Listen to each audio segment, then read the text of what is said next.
Now, if we see a change in rates, which we did back in 18, we said, you know what? Let's float your rate until the very end, because then maybe we can get you an eighth or a quarter better.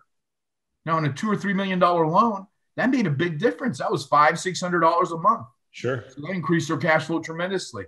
So when shopping for a lender, it's not just about what rates banks have. How about we add one level of, well, when do we lock? Because that could be a difference between a quarter or a 0.5% in the rate. Hi, this is Chris German from The Apartment Dealer. Welcome back to The Apartment Dealer Show. This is where we bring you the resources, the information, and the network professionals that will help you as you're building your financial legacy in multifamily properties. With me today, I have Mr. Gil Figueroa. Gil, for the last 30 years, has been a commercial loan broker here in Southern California and really is amongst the who's who when it comes to commercial lending. Why would we talk about commercial loans? Because commercial loans have everything to do with how well your property and your portfolio cash flows. Now, if you're a multifamily landlord, you enjoy information like this, you would find it helpful. Be sure to subscribe to our channel, turn on notifications so that you get these interviews and the additional content we share the moment it comes out.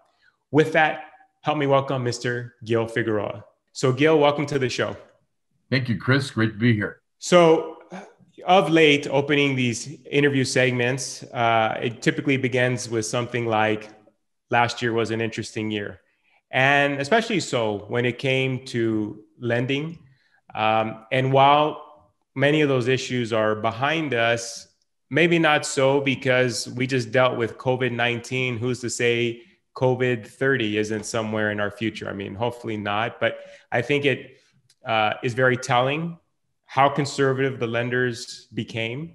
And so I'd like to start there so that the investors, landlords are aware, because many of them maybe didn't look to refinance or look to procure a purchase loan last year, and they have no idea just how bad it got. So maybe if you could take us back in time, what in general were lending requirements, say between March and August versus where we are today?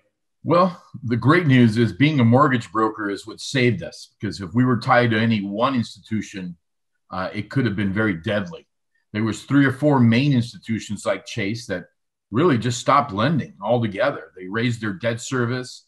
They lowered their loan to value. They tried everything in the world to stop lending. So there were other lenders that followed suit as well. But being a mortgage broker, we had 50 other institutions that were able to lend. The first thing that happened is a lot of the institutions that did stick around did raise their rates. So I think it was just a method of just slowing down the flow of business so they can understand what the next steps would be. The ones that didn't raise their rates were a little more conservative. They increased their debt service, maybe from a 115 to a 120 or 125. Many lenders, including Chase and other lenders, did have a COVID impound account where they were taking up to 6 months to a year of payments up front and held in an account. Now, interesting enough, not every lender took that stance. We had lenders that didn't take that stance.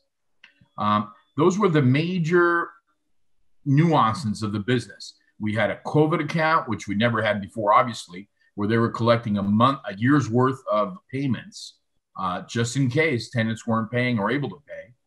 And they raised debt service, which in essence lowered the loan amounts. That was kind of the mainstay of what everyone did to a certain extent. And versus, so where are we today in general? I know we're going to get into some more specifics. What does lending look like today? Well, about 80% of our lenders right now are not asking for a COVID account deposit at all. Okay. There's still some of the big guys like Chase is still asking for 6 months or 12 months of COVID deposits. Fannie and Freddie Mac, small business loans or small apartment loans are also doing a holdback. Other than those 2 or 3 main institutions, the rest have come back to very normality, if not even aggressive. I think all the funds that have been instituted as far as PPP and so forth have done very well for banks, and banks are aggressive. They've gotten a lot of funds. They're very liquid and they're lending. And you said something, very important, that Chase, who, again, we're located here in Southern California. For many years now, they were one of the go-to banks just because they were very cheap in terms to deal with. And if you only had a relationship with Chase and all of a sudden you needed a loan last year, you were stuck because for them, everything came to a grinding halt. And that's why it's very important to have a relationship with a commercial mortgage broker like you, Gil. Because I think that's part of your tagline, where something like it's okay to know one bank, but it's better to know all of them. And that's really what the advantage of working with a commercial broker, and why we refer you to all of our clientele, is because you're able to, based upon the buyer, the building, the scenario, the location, you're able to vet which would be the best lender in terms of price and terms specific to that, as opposed to, well, I know one bank or two banks, I just have to take whatever they're offering. Exactly, Chris. We fit the client to the loan and the property. We don't do the latter. So what we try to do is find out what the buyer's objectives are as far as terms, what kind of leverage they're looking for, and then we'll offer 2 or 3 different options. And the nice thing is that they're able to kind of, to a sense, tailor-made their product.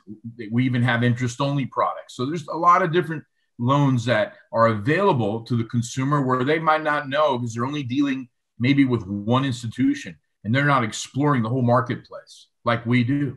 And I know over the course of last year, while some banks were exiting the market, some new banks, especially some credit unions, were entering the bank. And as the consumer, you never would know that, nor have the time to call bank to bank to bank.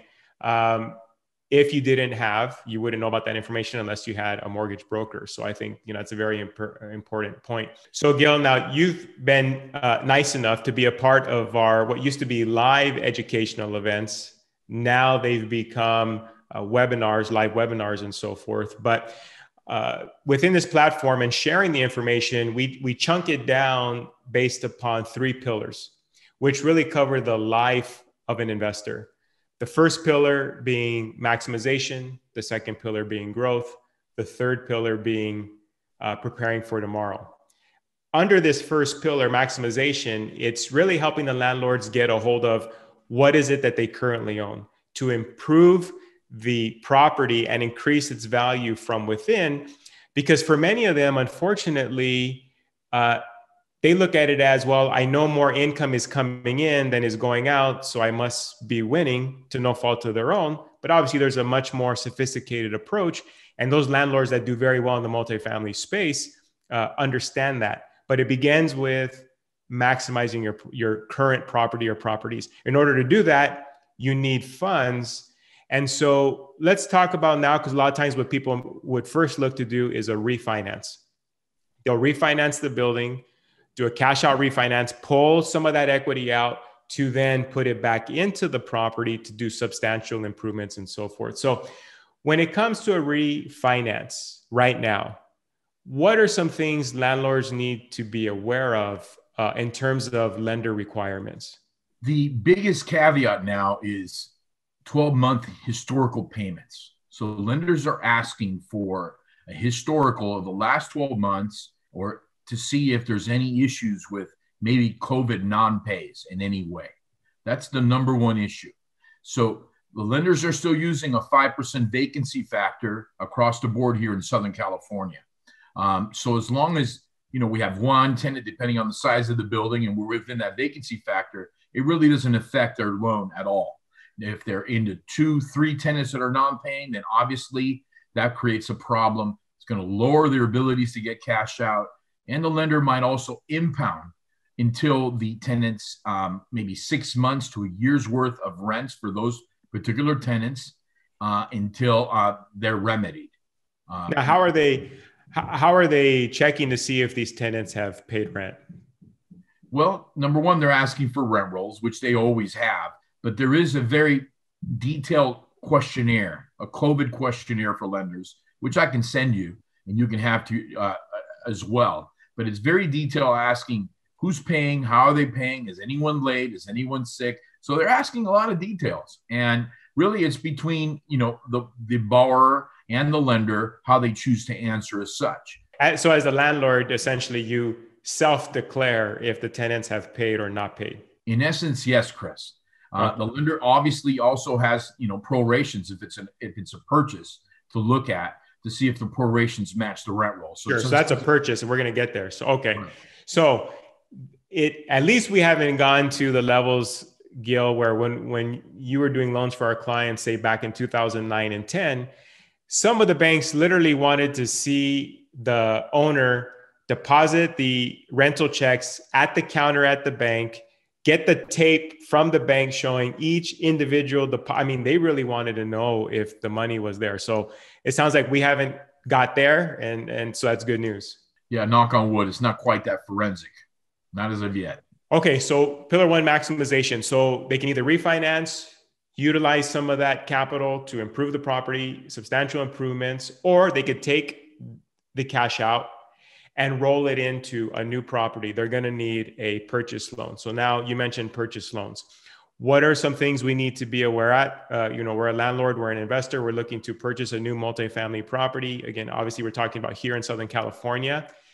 What do we need to be aware of in terms of my resume, credit score, cash reserves? What are we working with? Again, not much has changed. So, most lenders look for a net worth equal to the size of the loan amount they're trying to obtain as a minimum. That's not written in stone, but it's a standard, so to speak.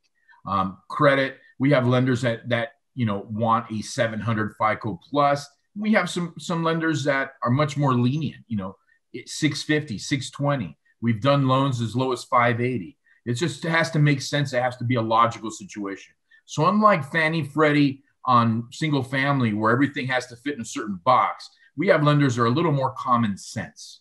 To that point, because a lot of times I'll meet with a multifamily investor and they're looking to list and sell their property. We're doing an evaluation because they want to go through a 1031 exchange. They want to take that equity in that current property, roll it into something bigger and better. Okay. But they're concerned because the last loan they got was on a single family residence, or maybe it was even on a triplex or a fourplex that falls under a residential loan. And they were either denied or the lender, took them through the ringer, wanting all kinds of documentation. Maybe if you could just touch on that. How is the commercial lending process requirements different than the residential? And why could somebody possibly qualify for a multi-million-dollar commercial loan and maybe not even qualify for a simple residential loan, which seems, very odd, but it's the truth. Maybe walk us through that. Well, I call it the illogical box. So Fannie and Freddie on single family have a box and it has to fit the box. So they look at the buyer's overall debt ratios. So you would take the total income coming into the household divided by total debt structure. Usually Fannie and Freddie look for a number somewhere between 40 and 45%, being the debt ratio that they're comfortable with as far as lending. Then every debt ratio would also determine what the rate would be. So it's priced based on debt ratio, FICO score, and loan to value on Fannie Freddie 1 to 4. Completely different than what we do. So what we do on commercial is we look at the asset. The asset's going to determine the loan amount per debt service, just the individual asset. Now the buyer is looked at globally as debt service as well, but the ratios are completely different. We've done full doc loans with buyers that are 80% leverage, but yet they're 20% in the black. And that's enough for a lender because it's a common place for a lot of investors not to show too much in cash flow because of depreciation or capital expenditures and so forth. So the common sense approach to multifamily lending is completely different, and single family, frankly, doesn't have that approach at all. I know for some of the viewers, 2020 maybe was an interesting year for their business. And so their tax returns are not going to look that healthy. So what I gather is, at least in terms of obtaining a commercial loan, it's not purely dependent upon their income or how last year, how their business performed last year. Again, common sense. Lenders know what happened last year. Everyone knows what happened. So a couple of late pays, slow pays, and so forth is a commonplace. It's easily explained. So what the lenders are looking for is an explanation, and also they're looking for remedy. So if the owner was able to remedy the situation, sometimes that is even looked upon much better than not having a problem, because he was able to show the ability to remedy and move forward and collect rents, whether through an eviction process or a payment program.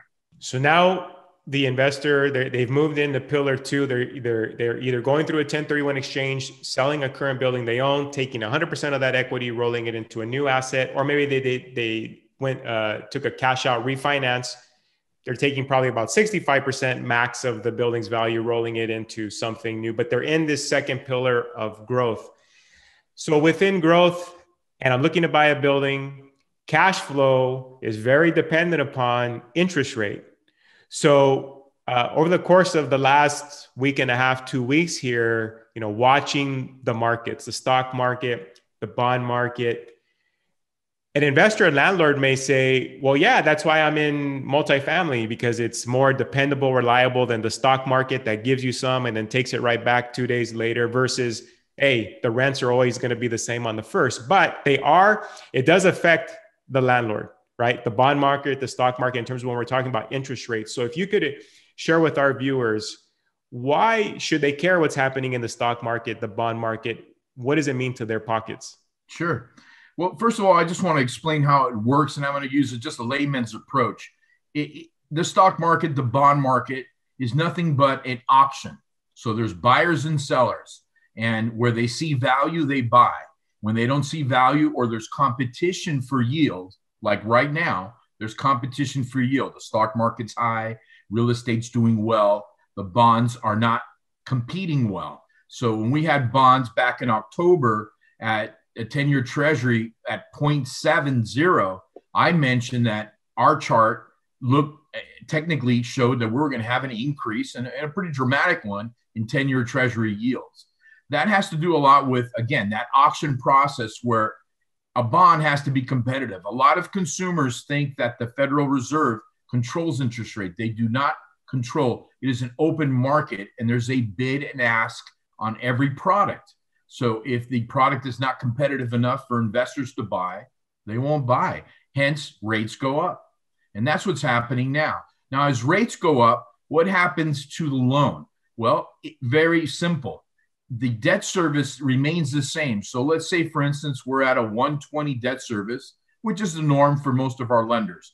And let me use a very simple layman approach to that. The lenders are looking for, if it's a 120 debt service, they're looking for the property, as far as a net operating history, to pay for itself, the full payment, and 20% more as a cushion. So that's your 20% debt ratio that they look for, a 120 debt ratio. So if we increase the rates, we have to lower the loan amount. Okay. So they're going to be less aggressive towards loan to values because of the debt service. So, and it does affect it pretty dramatically.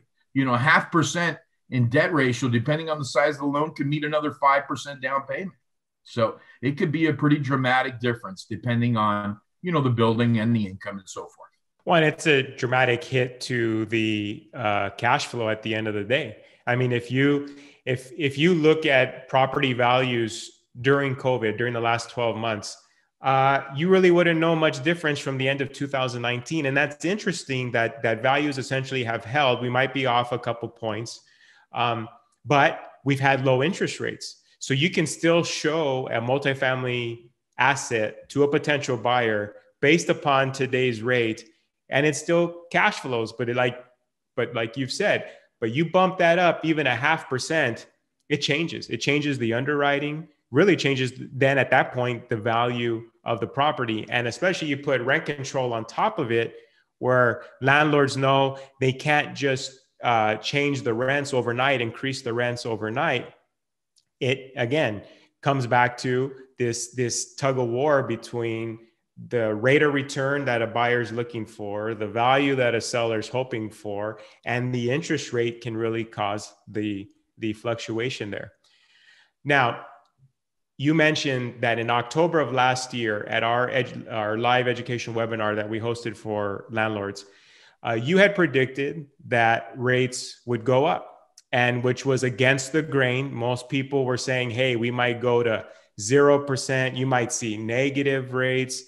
And interestingly enough, the year prior, you went against the grain in 2000, our fall webinar in 2019, in terms of what direction you thought rates would go. And you even put Jamie Dimon on the spot in terms of Chase was calling the direction of the market one way, you called the exact opposite, and you were correct there. So that, like they say, lightning doesn't strike twice. So what is it that you're tracking that you're able to determine the trajectory of these rates? Well, Chris, if we put up the chart, I just wanted to walk you through a very simple process. Here we're looking at 10-year Treasury futures. And if you notice the top arrow showing the high, that was exactly March 8th during the high and the fear of COVID. So everyone, because of fear and volatility, went into the 10-year Treasury or treasuries per se, and it drove the yield very low. Okay. Once the fear transcended, in other words, there was a plan, there was a step-by-step plan on how to improve the situation, we noticed that the yield started dropping on this chart. Now, when the yield drops on this chart, it's actually opposite of what the treasuries do. They increase, okay? So it is an opposite approach to what we're seeing here on the chart. If you look at the green arrow to the right, middle of the chart, right green arrow, that was October, I believe it was 6th when our last seminar took place. And we were breaking an inverted triangle, and that usually dictates a direction of higher rates to the upside. I discussed it at that point. I said it was a bit premature because we hadn't really broken as of yet, but the pattern looked very feasible to break. Just the other week, I called you, I think it was 2 weeks ago, and I said, Chris, we're at a point that if our rates don't retract, we're going to see a pretty big increase in here pretty fast. Okay? And if you notice, every candle that's on that chart is a weak candle. So in the last couple of weeks, we can see the reaction has been pretty dramatic. So we've gone up maybe 30 basis points on yield. We went from maybe 120 to 155. I think today we hit 161, okay, which is, basically, over 2%, over twice or doubled since our seminar. Going forward, we think we're going to see yields as high as 2% on a 10-year treasury. That's what we're looking at right now. Now, interesting enough, the bond market trend is a 38-year trend. So I'm not saying this is going to buck a 38-year trend of rates being low. That's not what I'm saying. This is very short-term approach analysis. So I don't want to mislead anybody thinking, oh boy, rates are going to go to 6, 7, 10%. That's not at all what I'm saying.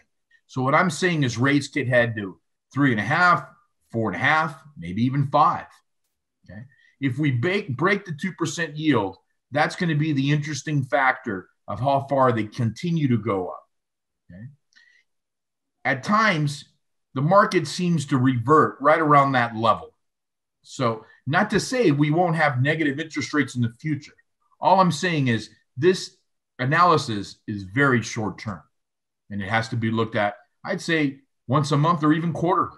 But right now, the power that I have by doing this is I'm able to tell my clients, look, we need to lock now. This is what we need to do. We need to lock now. Now, if we see a change in rates, which we did back in 18, we said, you know what? Let's float your rate until the very end, because then maybe we can get you an eighth or a quarter better. Now, on a $2 or $3 million loan, that made a big difference. That was $500-600 a month. Sure. So that increased their cash flow tremendously.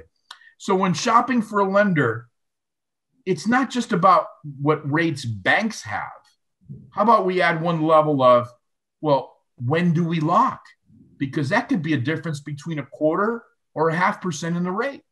And having someone that's able to analyze the trajectory of the marketplace and the trend and able to advise accordingly is powerful. We save our clients a lot of money. We do it all the time.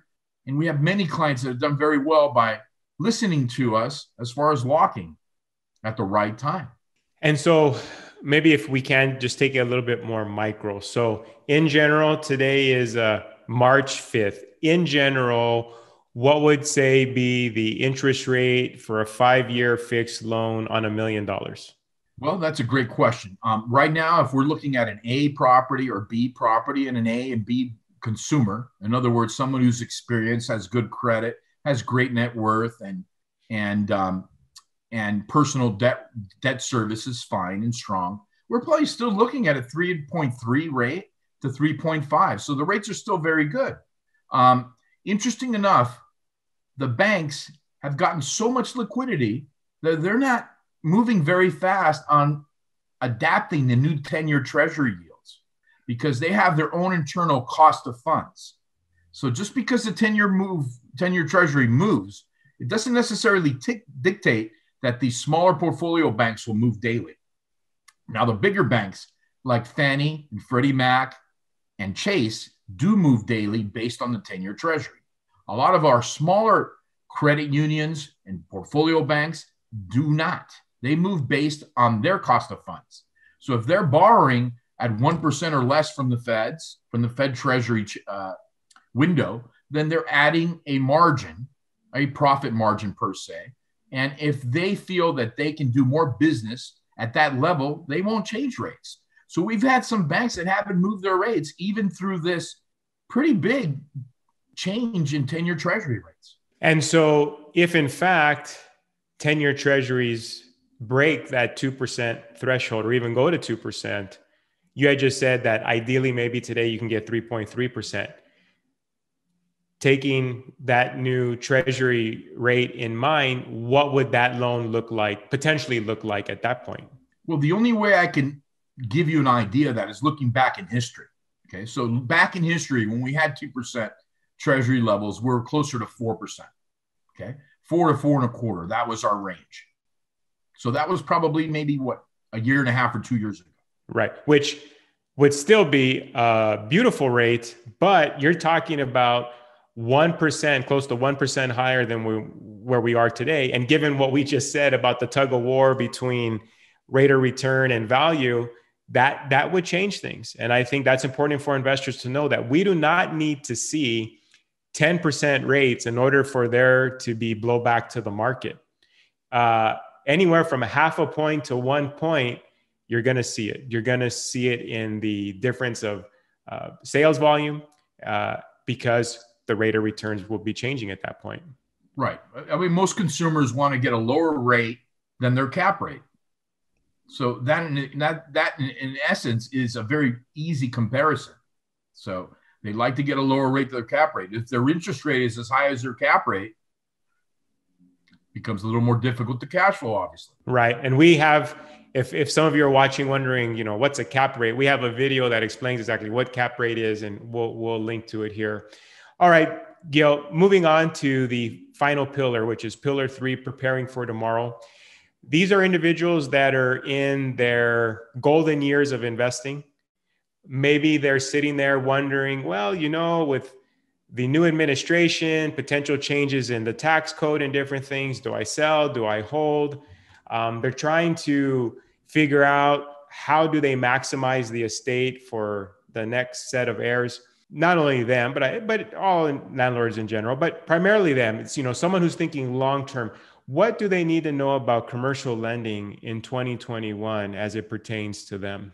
You mentioned a lot of different factors. And I think now more than ever, a consumer needs professional contribution, so to speak. So they need to be intact with their accountant. They need to be intact with you.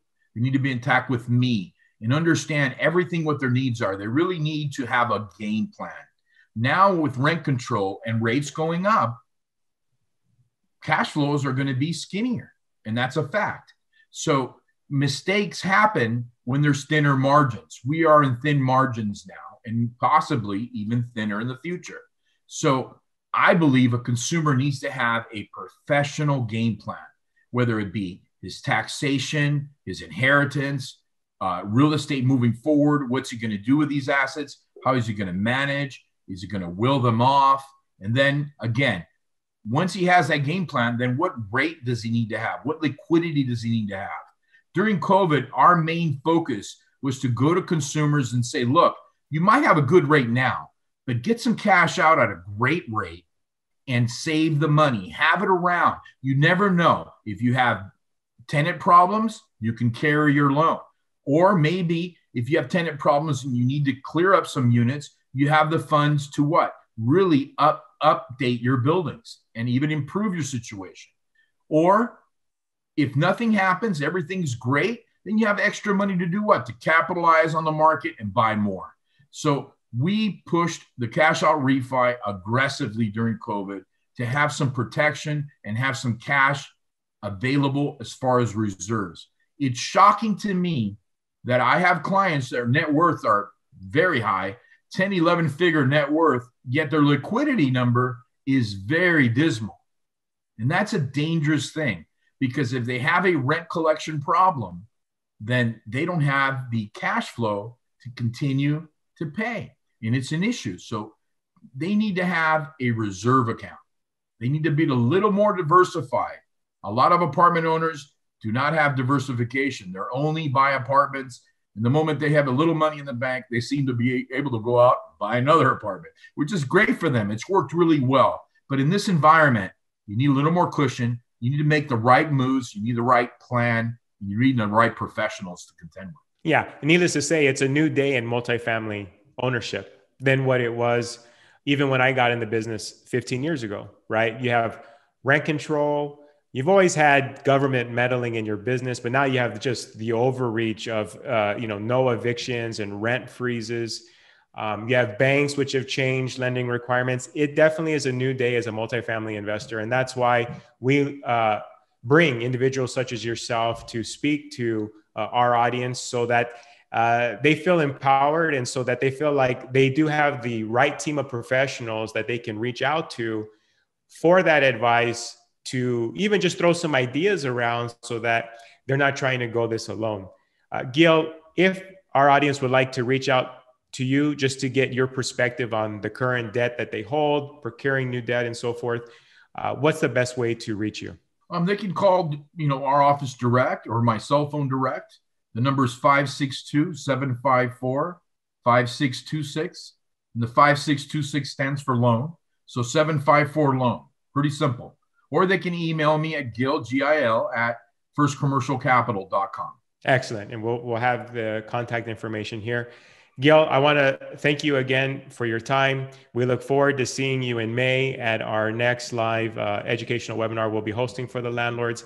Until then, you and your family be safe. Thank you so much, Chris. You as well. I hope you found today's interview insightful. I hope this information helps you.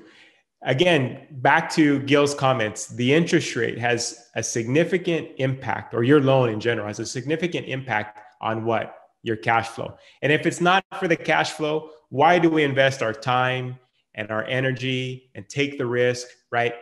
We're multifamily owners. You're a multifamily owner. My clients are multifamily owners because for most, it's the cash flow. The loan has everything to do with how well your portfolio will perform. Now, if you enjoyed today's video, give us a like, share a comment. That helps us get this information into the hearts and minds of other landlords like you. Be sure to turn on notifications so you find out when we continue to share content like this. And until next time, I wish you positive cash flow, tenant to behave, and much protection from Uncle Sam. Thank you.